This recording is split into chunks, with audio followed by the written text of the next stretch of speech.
May peace of the strength and depth that sustained the disciples of Jesus as he lay in his tomb be with you today and keep you well in body and spirit. Jesus died soon after his forsaken cry.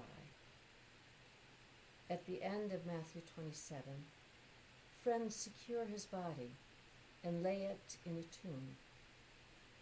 In verses 64 through 66, we learn that his body is sealed inside of it by command of Pilate.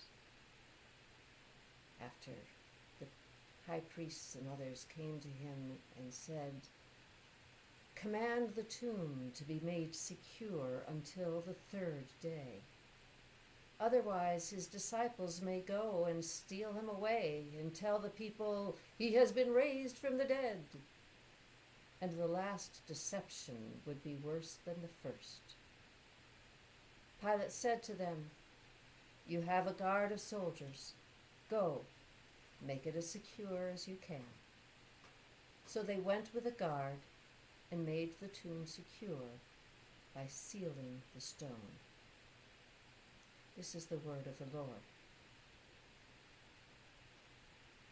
I'm sure this thought of mine will sound strange, but I would suggest that Good Friday has an upside. Think about it. We know it's for a good cause. His death benefits us, and we know it won't last. Easter's just around the corner.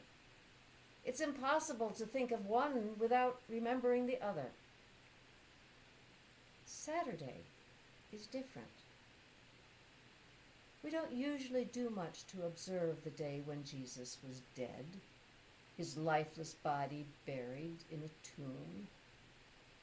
It's like we're happy to proclaim his death on Friday, but we don't want to live through the reality of it on Saturday.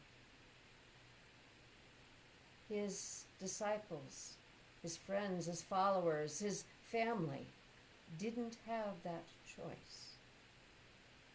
It was for them a Sabbath day, and I'm sure they observed it. The practice was too ingrained in them for it to be ignored, even for this. They may even have felt a genuine sense of worship in the familiar patterns of the day. They could have found some comfort in it. But it was a Sabbath without joy. They weren't living while in wait for a resurrection. They were living through a death, experiencing immeasurable grief and loss. Our lack of a similar vigil is our loss. It diminishes the dark, painful reality of Jesus' death. It allows us to slide past that part, when what we need to do is sit in the ashes of it, feel the weight of grief and loss grow until our bones ache with it. We need to live with Jesus' death until we experience the truth of it. For without his death, Friday is a show, and Easter is a deception. Jesus died. Know it. Believe it. Let it get to you. Come and mourn with me a while. Will you do that for him?